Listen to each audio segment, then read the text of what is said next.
Hi everyone, welcome to my lab, and the air quotes is because this is in fact a shed and not a lab, but it will do for the task at hand. And you might wonder why I am in a shed and not a garage, despite my name being the garage scientist, but that is because due to my large amount of recent projects, I have filled up my garage and there is no room. So what we're going to do is we're going to try to concentrate this hydrogen peroxide, which hydrogen peroxide has many uses.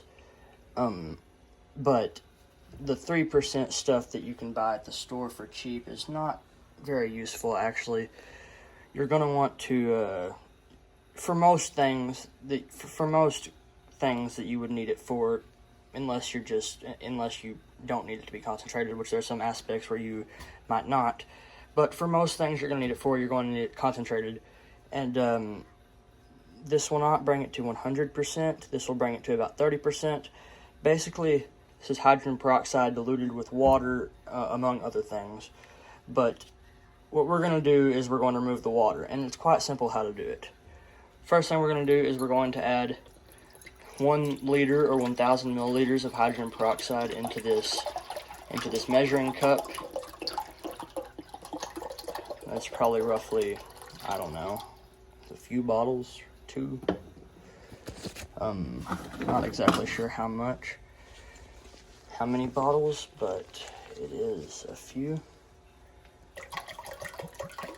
Probably about 2.5 bottles, so this is something that is going to take multiple batches. But I'm going to go ahead and warn you before you attempt to do this at home. I'm the guy that tries stuff at home. Just leave it to me. But I can't stop you if you want to. I'll just do it safely. Hydrogen peroxide fumes, concentrated, can cause irritation to your respiratory system, which is basically what I mean by that is basically it'll irritate your lungs quite badly and your throat.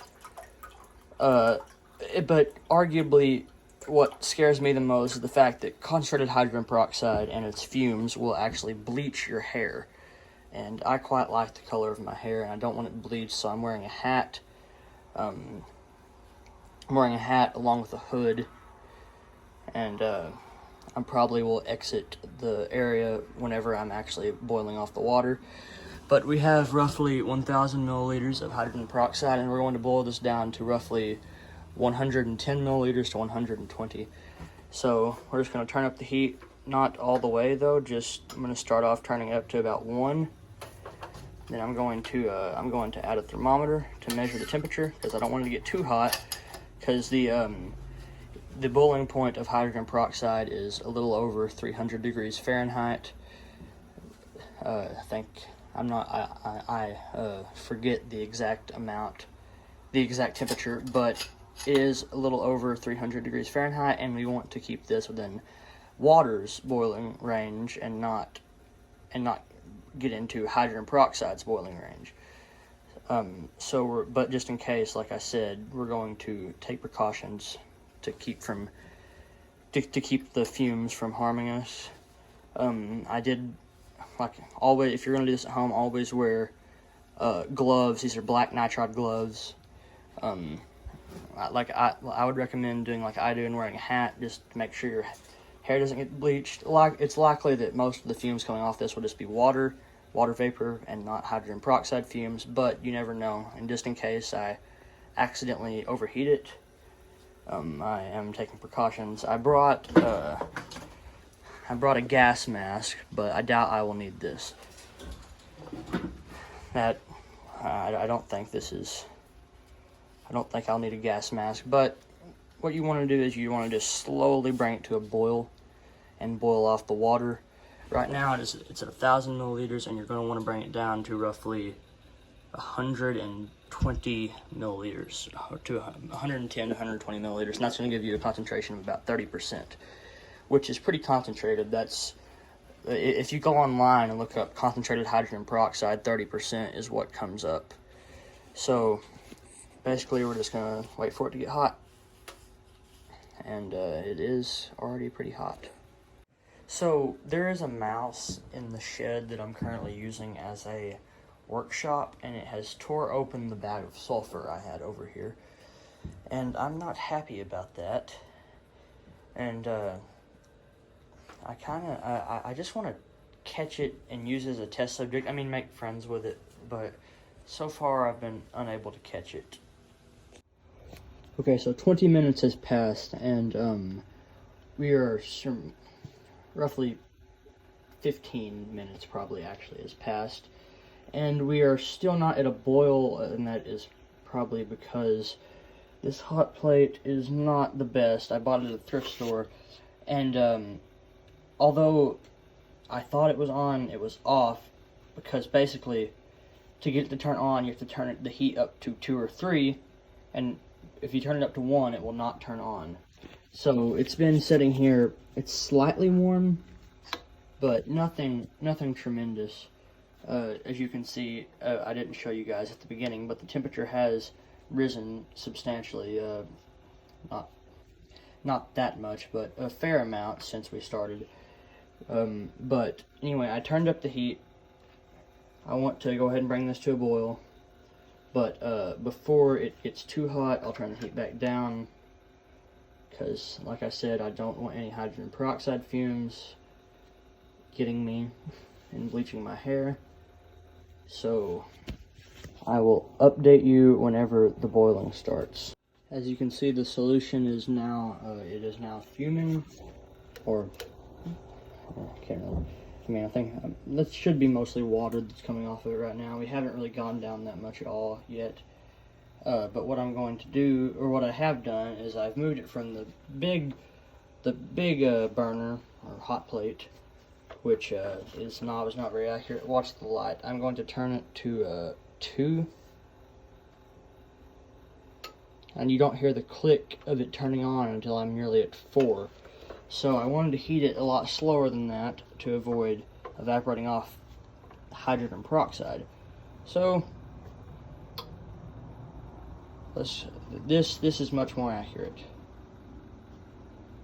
I'm going to turn it to about 2.5 and leave it to sit for a while. This could be a long process, and I don't expect to get much from it.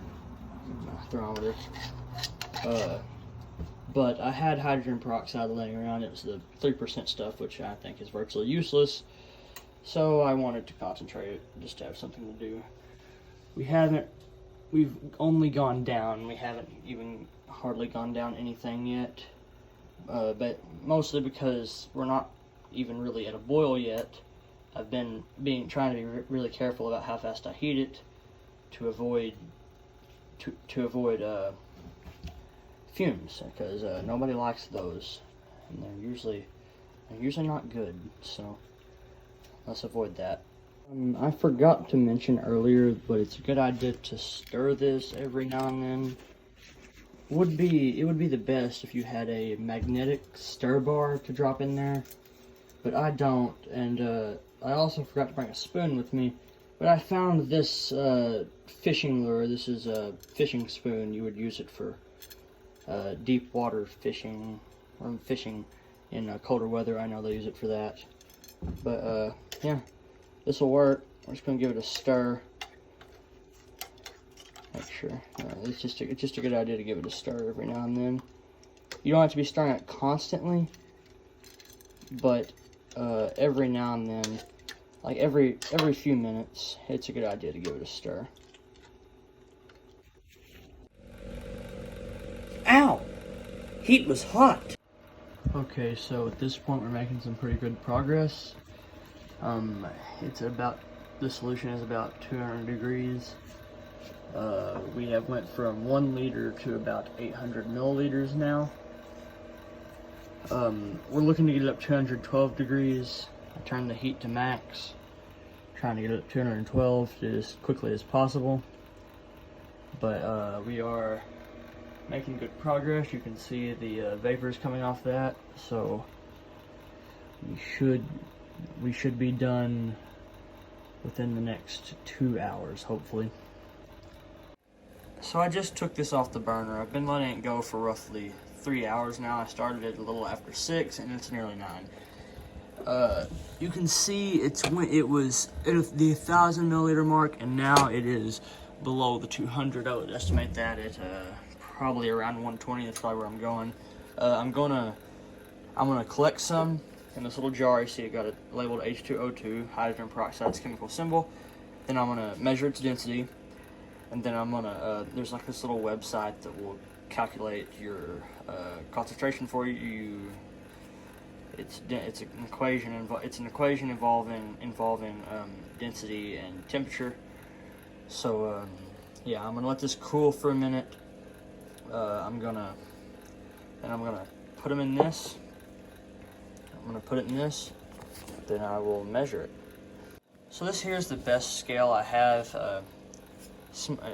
I lost my right-handed glove, it tore, but this is the best scale this is the only scale I have right now. I borrowed this from my science teacher back in 8th grade and forgot to return it, and it was unearthed from a plastic container about 10 minutes ago. So this will be using to measure its, I'll be using it to measure its weight, mass. So I'm just adding it into this bottle now. See how concentrated it is. Okay, so it appears 60 milligrams and milliliters, my bad, of it is 153.2 grams. Then I need to subtract 89.2 from it, and it comes out to roughly 64. Okay, so now time to calculate everything up. So it is complete. I have calculated everything up, and this one right here, the one with the less amount, that came, I poured from the same solution into 2 separate bottles, and for some reason, I don't know if it had to do with temperature or what, but the first batch I poured out was 60 milliliters, and as you can see, it's murky, it's very gray. You can tell there's some kind of impurities in there of some kind, but this is clear and really pretty, and the results reflect what I thought would happen whenever I saw them both in their 2 separate bottles. This is roughly 20% concentrated, and this is roughly 29 point something, I don't remember. But the point is, this is concentrated hydrogen peroxide, but this is much more concentrated than this. So I think the best thing I could do is maybe boil it some more or run it through a filter of some kind to see if I get out those impurities. But the fact is, we were able to concentrate this hydrogen peroxide. We were able to concentrate it into a much higher concentration than this stuff, 3% stuff. And I still have a lot of hydrogen peroxide. I have roughly 2.5 bottles left. So I'll have to concentrate that tomorrow. But for now, this is what we have. And one of the uses for more concentrated hydrogen peroxide, like 30% stuff or higher, is, you've probably heard of it actually, is elephant toothpaste. That chemical reaction where you pour where you pour potassium iodide in hydrogen peroxide, and it makes a foamy reaction. I've heard you can also do it with yeast. I've done it with yeast before, actually. But this stuff works so much better than that 3% stuff for making the elephant toothpaste. You get some potassium iodide. You actually can't do this with yeast, but whenever it's this concentrated, but you get some potassium iodide and you pour it in there, and along with some dish soap and food coloring, and it makes a really spectacular reaction. But yes, I will have to purify this some more, but this, I'm actually quite proud of this. This is very concentrated. This is actually really concentrated. This needs some more though. So I will do that. I'll probably end up doing that tomorrow, but for now, this is the end of the video. So, bye.